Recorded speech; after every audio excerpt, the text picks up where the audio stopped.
E hoje, mais uma vez, o pastor Geraldo já é conhecido nosso aqui, ele falou no encontro da liderança, né? E já é bem conhecido das congregações, já pregou para nós em várias delas. Então, eu quero mais uma vez agradecer o pastor Geraldo por estar conosco e poder ter essa disposição de trazer a palavra de Deus a nós. Então, Geraldo, seja bem-vindo, a palavra está com você, meu irmão.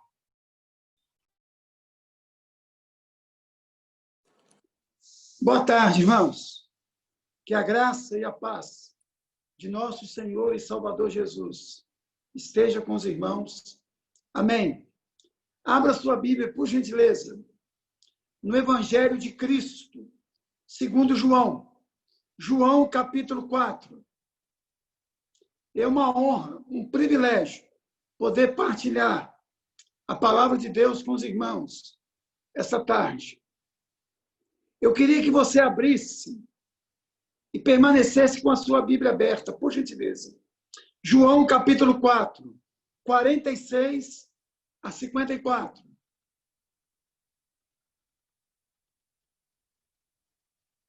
João, Evangelho, capítulo 4, 46 a 54.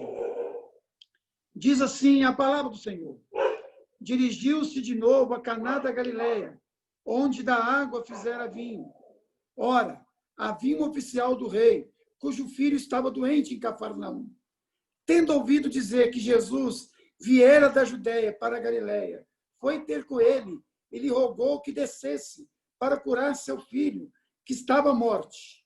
Então Jesus lhe disse, se porventura não virdes sinais e prodígios, de modo nenhum crereis.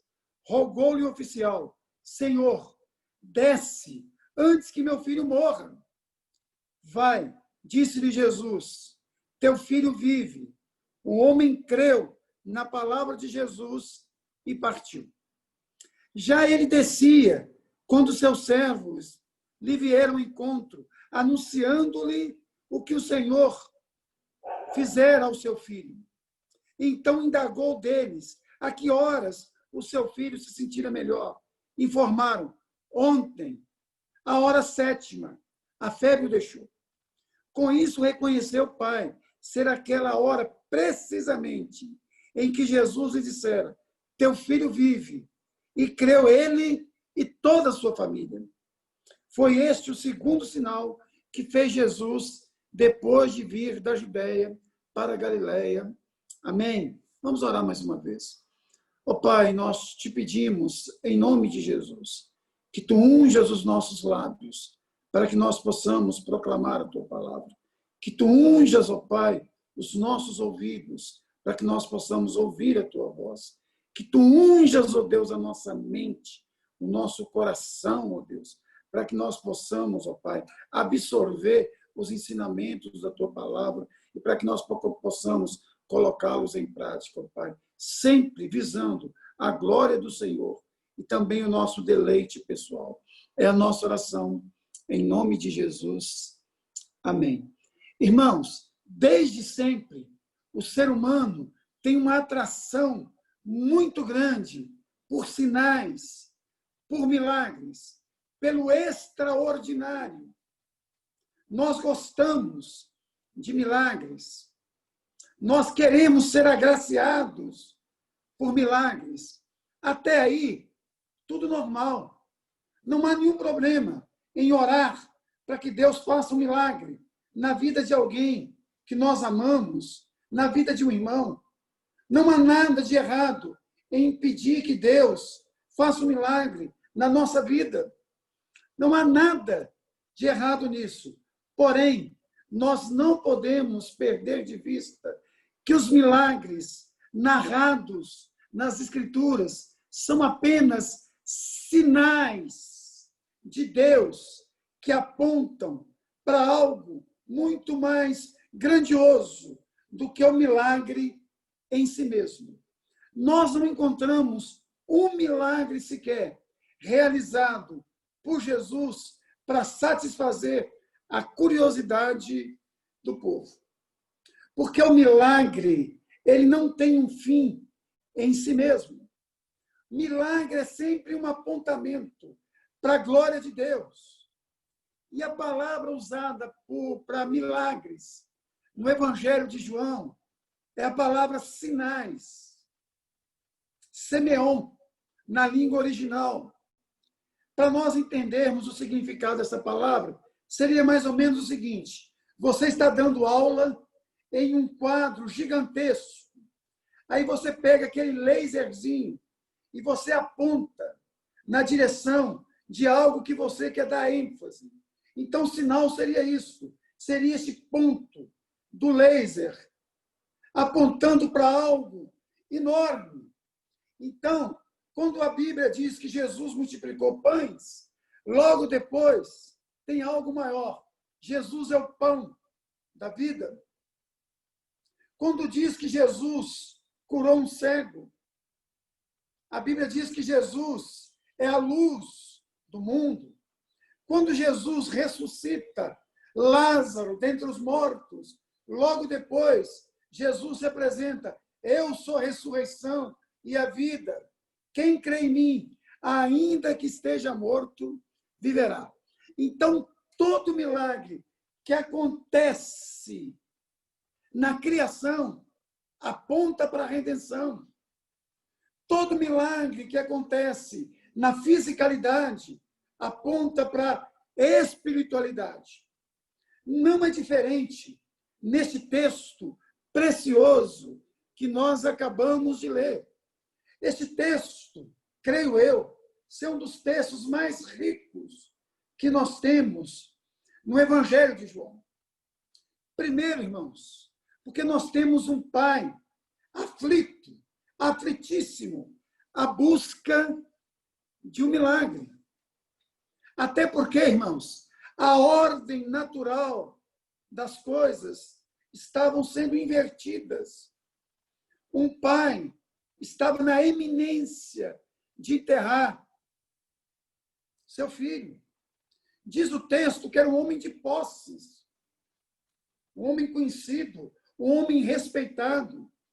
Creio eu que ele havia gastado todos os seus haveres, todos os seus recursos econômicos, mas a sua riqueza não lhe favorecera, seu prestígio não lhe favorecera, sua posição social não favorecera. Aí, irmãos, a sua dor, o seu sofrimento, a sua angústia pavimentou, asfaltou o seu caminho até o Senhor Jesus. E ele foi lá, até o Senhor Jesus. Da mesma forma que o sofrimento também asfaltou o caminho de Jairo até Jesus, de Bartimeu até Jesus e outros tantos. Então, a primeira coisa que você vê aí é um pai desejoso por um milagre. Mas a segunda coisa é um pai à procura de apenas um milagre. Primeiro, é um pai aflito, atrás de um milagre. Segundo, é um pai apenas atrás de um milagre. Diz o verso de número 48 que ele queria apenas o dunamis de Deus, o poder de Jesus, o sobrenatural de Jesus, o extraordinário de Jesus. Aí ele é repreendido pelo Senhor Jesus. Está aí no verso de número 48. Então Jesus lhe disse: se porventura não virdes sinais e prodígios, de modo nenhum crereis. Ele não queria Jesus a priori. Ele queria apenas os benefícios de Jesus. Ele não queria o Deus da bênção. Ele queria apenas as bênçãos de Deus. E este homem comete 3 erros gravíssimos diante de Jesus. O primeiro, ele acreditava que o poder de Jesus era um poder circunscrito, limitado, espacial. Porque ele diz para Jesus: desce comigo. Ou seja, para ele, se Jesus não descesse com ele, se Jesus não tocasse, nada podia acontecer. Ele ainda não conhecia Jesus. Ele entendia que os milagres de Jesus estavam circunscritos à presença de Jesus, ao toque de Jesus. Segunda coisa, irmãos, ele também reduzira o poder de Jesus até a morte. Ou seja, com a morte, cessava o poder de Jesus. Porque ele diz, antes que meu filho morra, primeiro, ele reduziu o poder de Jesus ao espaço. O segundo, ele reduziu o poder de Jesus até a morte. E terceiro, irmãos, ele entendia que o ministério de Jesus estava reduzido a sinais e prodígios. Infelizmente, acontece muito hoje também, principalmente com os neopentecostais, que buscam o Senhor Jesus somente por causa dos sinais e dos prodígios. Nós encontramos isso lá na igreja de Corinto, uma igreja recém-fundada. Diz lá que os judeus estavam atrás de milagres, de sinais, enquanto os judeus queriam sermões eloquentes, mensagem bem concatenada. Eles não queriam saber da mensagem da cruz, do sangue de Jesus, da remissão de pecados, do arrependimento, do quebrantamento. É gente que reduz Jesus a apenas um santo melhorado, a um curandeiro. Irmãos, mas nós temos a terceira parte do texto, onde pai e filhos são curados. O corpo do filho é curado. A alma do pai também o é. Interessante, irmãos, que depois que Jesus dá uma reprimenda boa no indivíduo, ele diz assim, verso 49, rogou-lhe o oficial, Senhor, desce comigo antes que meu filho morra. Aí, irmãos, olha como a fé desse indivíduo mudou. Vai, disse-lhe Jesus, teu filho vive. Notem, teu filho vive. O homem creu na palavra de Jesus, notem, e partiu. Ele foi embora. Ele não ficou perguntando como, de que jeito. Ele simplesmente creu. E diz o texto que ele partiu. Ele, irmãos, descansou nas palavras de Jesus. Ele creu. É assim que deve acontecer conosco. É assim que deve acontecer com todos nós. Nós precisamos urgentemente descansar nas palavras de Jesus. Irmãos, eu fico assustado, muitas vezes, quando eu vou conversar com uma pessoa que professa ser discípulo de Jesus, e é, mas que tem muito medo, muito pânico. O seu coração está atemorizado, apavorado, esquecendo que nós temos mais de 365 não temas na Bíblia. Um para cada dia do ano. Mas quando recebe uma notícia não muito boa, essa pessoa treme. Essa pessoa desconfia. E nós sabemos, irmãos, que a dúvida contrasta com a fé. Quando Tiago fala lá, homem de ânimo dobre, de alma dupla, está a ideia de que, de um lado, a fé puxa para a direita, de outro lado, a incredulidade puxa para a esquerda. Esse indivíduo ele é rasgado, porque a dúvida ela é antagonista da fé. Mas ele não, ele descansou nas promessas de Jesus. O texto, irmãos, no verso 55, vai nos dizer que o filho foi curado. Não diz que ele melhorou, mas que ele foi curado. Ah, irmãos, porque eu estou afirmando categoricamente aqui que ele descansou plenamente nas palavras de Jesus. Eu vou explicar por quê. Irmãos, eu queria que você notasse bem aí comigo, olha aí. Verso de número 49. Não, 50. Vai, disse-lhe Jesus, teu filho vive. O homem creu na palavra de Jesus e partiu. Já ele descia, quando seus servos lhe vieram ao encontro, anunciando-lhe que o seu filho vivia. Notem agora o verso 52.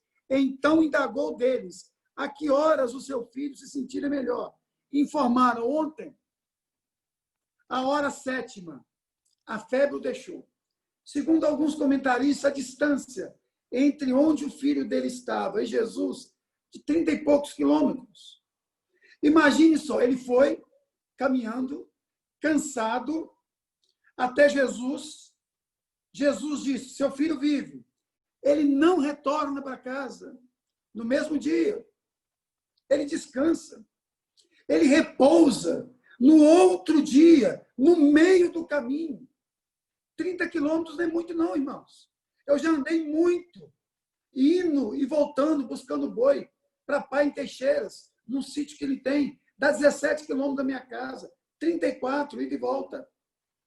Irmãos, se você olhar a questão do tempo aqui, você vai ver que ele dormiu, ele descansou no Senhor, ele creu de fato nas promessas de Jesus. O que houve aqui foi apenas uma autenticação de que a cura de fato ocorrera na hora em que Jesus falara. E isso é encantador, irmãos. Isso é encantador. É aquela fé que não titubeou. É aquela fé que creu de fato. Porque muitas vezes nós titubeamos. A nossa fé é um misto de eu creio, mas, eu creio, porém, eu creio, no entanto, eu creio, ademais, e por aí em diante. É uma fé seguida de uma adversativa. Mas ele descansou nas promessas de Jesus. Louvado seja Deus. Aí, irmãos, nós temos a quinta parte do texto. A quarta parte. Pai, filho e toda a família é salva. Olha o verso 53, por favor, comigo. Com isso, reconheceu o pai ser aquela hora, precisamente, a hora em que Jesus lhe dissera, teu filho vive. O que diz o texto? Creu ele e toda a sua família. Irmãos, qual é o objetivo do milagre? A salvação. Se você for para o finalzinho aí do Evangelho de João, no capítulo 20, no versículo 30 e 31, diz assim, na verdade, fez Jesus diante dos discípulos muitos outros sinais que não estão escritos neste livro. Estes, porém, inclusive aquele sinal lá, foram registrados para que creiais que Jesus é o Cristo, o Filho de Deus, e para que, crendo, tenhais vida em seu nome. Qual é o objetivo do Evangelho de João? Que as pessoas creiam que Jesus é o Cristo e, crendo, tenham vida eterna. Qual é o objetivo dos 7 sinais narrados por João? A salvação, a vida eterna. E aqui, irmãos, diz o texto que toda a família creu no Senhor Jesus. Jesus agora não é visto apenas como curandeiro, mas como Filho de Deus que tira o pecado do mundo. Como Agnus Dei. É interessante que este homem que achava que o poder de Jesus estava limitado ao espaço, que o poder de Jesus se limitava até a morte e que Jesus era apenas um profeta curandeiro. Ele vem Jesus agora, o Filho de Deus, o Messias, aquele que veio para resgatar o seu povo do império das trevas e transportá-lo para o reino do Filho da sua luz. Irmãos, se o milagre não produzir conversão, salvação, o milagre não alcançou o seu objetivo. O milagre só tem o seu objetivo concretizado é quando ele cura a alma do indivíduo. É quando o indivíduo entende que é apenas um sinalzinho de algo muito maior, muito mais pleno. Aqui eu termino, irmãos, fazendo algumas aplicações básicas. A primeira delas, que nós temos que entender como crente, quando nós estudamos os milagres de Jesus, as ações de Jesus, é que Jesus cura quando quer, quem Ele quer, do jeito que Ele quer, mas sempre visando a glória de Deus. Jesus é extraordinário. Os métodos de Jesus são mudados. Por exemplo, no caso de Jairo, ele foi até a casa, mas aquele não foi. Ele curou o cego, só dizendo, está curado. Curando outro cego, Jesus fez uma porcariada. Ele cuspiu no chão, ele fez um barro, untou os olhos do cego e mandou o cego lavar os olhos no tanque de Siloé. Então, irmão, Jesus é aquele que cura quando quer, do jeito que Ele quer e quem Ele quer, mas sempre visando a mesma coisa, a glória do Pai, a salvação dos homens.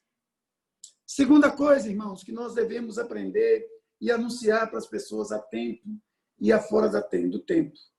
O milagre, irmãos, ele é uma bênção. Eu gosto de milagres. Eu creio em milagres. Eu já fui agraciado por vários. Já presenciei curas acontecendo, não 10 minutos depois, instantâneo, na minha frente. Mas, irmãos, milagre tem que levar as pessoas aos pés da cruz. Você e eu não podemos perder isso de vista. Um dia eu fui visitar um paraplégico e ele me disse, olha, fui no médico ontem e ele me deu 3% de probabilidade de voltar a andar. O que o senhor acha? Eu falei, eu te dou 100%. 100% que você vai voltar a andar. É verdade? Eu falei, claro que sim. Entregue a sua vida para Jesus. Arrepende-se dos seus pecados. Se você não andar aqui, você vai andar lá na Nova Jerusalém. Você vai voltar a andar. Eu sou assim, eu prometo milagre para todo mundo. Todo mundo que pergunta para mim vai ser curado. Eu falei, claro que vai. Se não for aqui, vai ser lá. Prometo milagre para todo mundo. Nem Valdomiro Santiago é igual eu. Prometo. Mas na maioria das vezes eu prometo é lá. Lá não vai ter choro, ranger de dente, não vai ter morte, nem o subproduto da morte. Terceira verdade, irmãos. O melhor para a sua vida não está por vir. Já veio, é Jesus Cristo. Tem hora que eu ouço alguns crentes dizendo assim, o melhor de Deus para a sua vida está por vir. Falei, caramba, se Jesus não veio ainda não? Já veio. É Jesus. O que Jesus tinha de fazer de melhor, ele já fez. Que é morrer pelos seus pecados. E ressurgir para a sua, para a minha justificação. E o maior milagre realizado não foi realizado por Jesus. Diretamente, igual está no texto. Foi realizado por Jesus, sim. Ele é o agente de Deus na criação. Mas o maior milagre do mundo é Gênesis 1. No princípio, criou Deus todas as coisas. A gente quer saber qual é o maior milagre na Bíblia? É quando Deus, do nada, criou todas as coisas. Quem pode criar do nada todas as coisas, pode fazer todas as coisas. Então, quando alguém pergunta para mim qual que é o maior milagre da Bíblia, para você não sabe, cara. O primeiro milagre na Bíblia é o primeiro versículo. No princípio, criou Deus os céus e a terra. Quem crê nisto sabe que não há limites para Deus. Ressuscitar morto, meu Deus, coisa mais simples. Para quem do nada criou todas as coisas. Terceiro, quarta lição. Nós não podemos permitir que as lutas, que as intempéries, que as aflições endureçam o nosso coração e nos afastem da presença de Jesus. Está doendo, vamos até Ele. Nós temos que ir mais em Jesus, irmãos. Alguém perguntou para mim assim, mas por que vocês presbiterianos oram? Se vocês creem que Deus é soberano, está no controle de todas as coisas. Eu falei, rapaz, você não entendeu nada a respeito da doutrina da soberania de Deus. Nós cremos tanto na soberania de Deus que determinadas coisas Deus predeterminou que Ele só vai dar se nós pedirmos. Se nós não pedirmos, Ele não dá. Por isso que a gente ora. E ora muito, caboclo. Você não nos conhece. Inclusive, eu orei para sua mãe não morrer. E que eu saiba, está bem. Irmãos, não importa o tamanho da nossa angústia, da nossa aflição. Nós temos que ir até Jesus. Nós não podemos permitir que o nosso coração seja tomado pelo medo, pelo pavor. Irmãos, o que eu vi de pessoas encasteladas, envelopadas, acovardadas por causa da Covid-19 não foi brincadeira, irmãos. A Covid-19 não pode nos matar. É claro que nós temos que ter cuidado, mas nós somos imatáveis, como dizia o reverendo Elben. John Owen, a morte já foi morta na morte de Cristo. Covid-19 não pode fazer nada conosco. Ela pode dar uma adiantadinha no processo de entrarmos na glória. Só isso. Quinto e último. Não nos esqueçamos de 3 verdades que este texto nos ensina. Primeiro, Deus trabalhou em quem? No Pai. Depois trabalhou pelo Pai. E depois ele trabalhou através do Pai. Deixa eu explicar. No verso 48, quando Jesus dá uma reprimenda neste homem, dizendo, olha, você vem até a mim por causa de milagres, não por causa da minha pessoa. Jesus estava trabalhando no Pai. Mas o coração do Pai se quebrantou. Aí Jesus trabalhou em favor do Pai, curando seu filho. Mas não parou por aí.